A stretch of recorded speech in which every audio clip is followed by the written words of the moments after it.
بسم الله والصلاة والسلام على رسول الله. ازيكم حبايبي؟ عاملين ايه؟ يا رب تكونوا بخير وبأحسن صحة وحال يا رب. النهاردة فيديو جديد بأكلة حلوة جدا كلنا بنحبها صغيرين وكبار. بس قبل ما نبدأ في الأكلة بتاعتنا النهاردة، أحب أشكر كل الناس اللي بتدعمني وبتشجعني إني أكمل. رغم إن القناة بنات بقالها كتير أنا فاتحاها، بس لسه معليهاش تفاعل.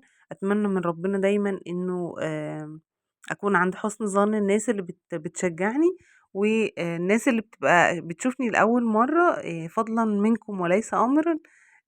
تحطّوا لايك عشان عدد اللايكات هو اللي بيتحكّم في إن القناة تترفع أو تتعرض على أكبر عدد من الناس.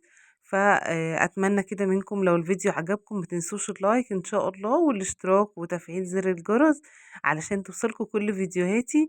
ونبدأ كده نسمي الله وندعي لإخواننا في فلسطين، ربنا يا رب يثبت أقدامهم ويقويهم وينصرهم اللهم آمين نصرا قويا. ويرجع لهم أرضهم يا رب، ويصبر قلوبهم ويقويهم على اللي هم فيه، ويشفي كمان كل مرضانا يا رب العالمين، وما يوجعش حد أبدا. آه، يعني كل واحد يتوجع على قد ما يقدر يتحمل، كله خير من عند ربنا. كلنا بنشكر ربنا على أي نعمة ينعم علينا بيها. هنبدأ بقى كده. كان عندي مَيّة، غليت مَيّة، وعندي المكرونة اللي شُفتوها في أول الفيديو دي اللي أنا باجيبها من التومين يا بنات. سعرها كويس وعجينتها كمان كويسة جدًا ومعايا زي الفل. ونزلت بقى كمّلت عليهم، ما كانش عندي رُز بصراحة، جِبت نُص كيلو رُز، هاخد منّه شوية صغيّرين وهاخلّي الباقي هاعمل بيه أكلة تانية إن شاء الله. بالنسبة لي الكشري المصري هي وجبة الإنقاذ، لإني باعمل كمية كويسة فبتقضّيني يومين لحد ما بابدأ بقى تجهيزاتي. يعني دايمًا باعملها في آخر الشهر عشان أبدأ تجهيزات إن شاء الله أول الشهر الجديد يعني. أنزل بقى السوق وأشوف حاجتي وأشوف طلبات البيت وإيه اللي ناقصني وهاعمل إيه وهاقسّم الشهر إزاي والكلام ده كلّه.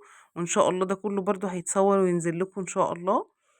ف الأكلة أنا الكشري عملته بطريقة مفصّلة خالص على القناة، اللي حابب يشوف الطريقة بالضبط. بس مبدئيًا بنسلق المكرونة طبعًا في مَيّة مغلية، أنا ما باحطش ولا زيت ولا حاجة، باحط لها بس شوية ملح. و طبعًا أهم حاجة بنعملها في الكشري إن إحنا بنحمّر البصل في زيت غزير، عشان الزيت ده هو اللي هنستعمله في بقية كل الحاجات مكونات الكشري. إن إحنا هنعمل منه إيه، هنسخّن فيه المكرونة بعد ما نسلقها طبعًا ونغسلها. أهو أنا حطيت كمية كبيرة منه، والبصل عشان يطلع معانا مقرمش كده بالطريقة اللي أنتم شفتوها دي، بنعفّره بشوية دقيق برضه زي ما شفتوا في الفيديو، معلقتين دقيق كده ونقلّبه كويس جدًا. نحمّره على النار مع التقليب طبعًا المستمر عشان يطلع معانا مقرمش وزي الفل. المكرونة بتاعتي ما باغطّيهاش بعد ما باحطها في الزيت بتاع البصل علشان ما تعجنش مني يا بنات، سيبوها دايمًا الغطا بتاع الحلة مفتوح لمدة بس إيه يعني دقيقتين 3 كده، وتبقى طبعًا النار هادية خالص. بعدين نغطّي بالغطا عادي خالص. الرز بالشعرية بالعدس، أنا بانقع العدس أول اليوم، يعني بانقعه حوالي ساعتين كده في مَيّة باردة عادي خالص. وباحمّر الشعرية الأول طبعًا في زيت برضه اللي حمّرنا فيه البصل، وباكون غاسلة بقى الرز مع العدس بتاعي وباعمله. بيطلع زي الفل وجميل، والولاد كمان وجوزي بيحبوه جدًا، جدًا، وبالنسبة لهم عيد لمّا باعمل لهم كشري. أتمنى يكون الأكلة عجبتكم، واللي حابب يشوف الطريقة بالتفصيل هيلاقيها إن شاء الله موجودة على القناة.